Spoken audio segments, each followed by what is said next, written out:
القانونية لرجال الأمن أثناء قيامهم بواجبهم. فرجل الأمن في الآونة الأخيرة أصبح يتعرض لاعتداءات في الشارع العام. احترام رجل الأمن واحترام البدلة التي يرتديها هو واجب وطني، لأن فيه احترام لكيان الدولة واحترام لهيبة الدولة.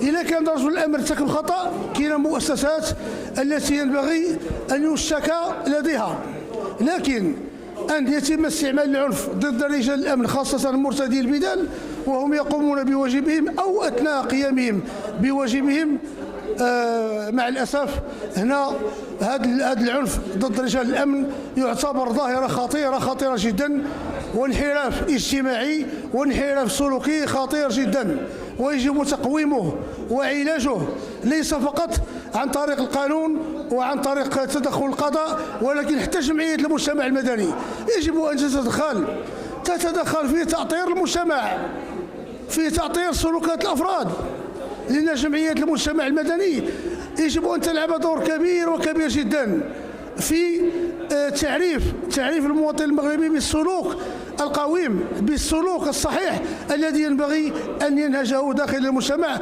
والذي ينبغي أن يتبعه في مواجهة أو في التعامل مع رجال الأمن أو مع مؤسسات الأمن ومن يمثلها بصفة عامة وحتى الدرك وغيرها. لأن التعامل مع رجال الأمن في إطار الوظيفي أو في إطار العمل الوظيفي يجب أن يكون في إطار الاحترام الواجب لهذه الفئة ولهذه المؤسسة التي تقوم بحماية المجتمع والتي تقوم بتوفير الأمن والاستقرار داخل المجتمع. هي طيبة لهذا المنبر الموقر. بالنسبة لهذه الندوة القيمة التي كانت هذا اليوم لمناصرة رجل الأمن، أن لولا رجال الأمن لما كان الأمن في البلاد، وهذه الظاهرة أصبحت هي دخيلة على مجتمعنا، لأننا منذ خلقنا ونحن دائما تربينا على المواطنة وحب الوطن وحب رجل الأمن الذي هو الذي دائما يكون في نصرة المواطن وحمايته والبحث عن استقراره وأمنه وأمن البلاد.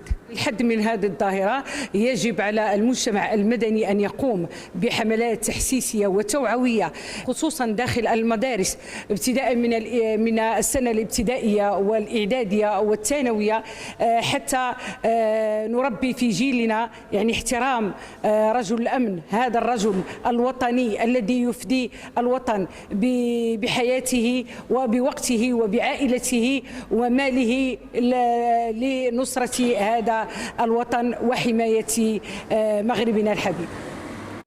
اليوم كنا في وقفة أو في ندوة لمعالجة ظاهرة الاعتداء على رجل الأمن بالشارع. هذه الندوة اللي كانت بالتنسيق مع جمعية بصمة وجمعية فرحة، اللي تقريبا واحد الشهر ديال الايام وحنا كنوجدوا فيها وكنقلبوا على المحاور ديالها الى الان حيث خرجت للوجود. كنشكر الاخوان اللي حضروا، وكنشكر المنابر الصحفيه اللي غطات الحدث. صراحة كيحز في نفسنا ما شاهدنا من اعتداءات على رجل الأمن، بداية من الحسيمة سيدي مومن وآخرهم نفق الموحدين اللي الآن باقي الشرطي باقي بطريح الفراش. حشومة وعار تكون هاد الأحداث هنا عندنا في المنطقة ديالنا في المغرب، لأنه حنا كنقولوا بلد السلم. إذا كيف يعقل أن يعتدى على رجل الأمن؟ رجل الأمن اللي كيحميني، كيحمي ولدي، كيحمي بنتي، كيحمي امي، كيحمي اختي، كيحميك انت وكيحمي الآخر. إذا غدا شكون اللي غادي يخرج للشارع؟ من غادي يولي رجل الأمن هو بنفسه كيتعنف. فصراحة هادشي اللي شفنا حرام وحرام يكون.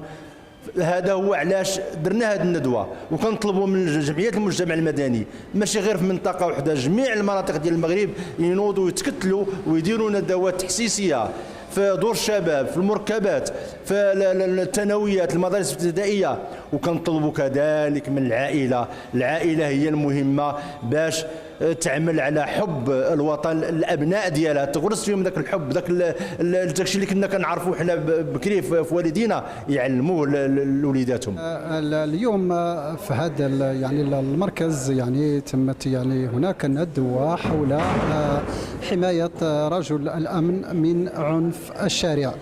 إذا الموضوع يعني الظاهرة ديال العنف ضد رجال الأمن أو الظاهرة ديال العنف بشكل عام هي ليست وليدة اليوم. يعني العنف أصبح يشكل خطرا على جميع أطياف المجتمع، من الأسرة ثم الصحة وبعده وصل إلى رجل الأمن، وهذا قد يشكل خطرا كبيرا على مؤسسات وعلى الدولة وعلى جميع يعني أطياف المجتمع، لأن سلامة رجل الأمن من سلامة الدولة ومن سلامة يعني من هيبة الدولة. إذا كان الاعتداء على رجل الأمن يعني راه ما بقيتش أنا غادي نخرج، ما بقاش بنتي غتخرج، ما بقاش مراتي غادي تخرج. إذا يعني هنا راه خاصنا نشوفوا يعني إعادة النظر في القانون الذي يؤطر لرجال الأمن لاستعمال أسلحتهم ضد هؤلاء الجنات ومرتكبي الجرائم. ونتمنى صادقين أن يعني تكون مثل هذه الندوات بكثرة، خاصة في المؤسسات التعليمية، لتلقين الأبناء يعني الأخلاق الحميدة والحسنة للحد من ظاهرة العنف ومن الظواهر السلبية التي تنهش مجتمعنا ككل.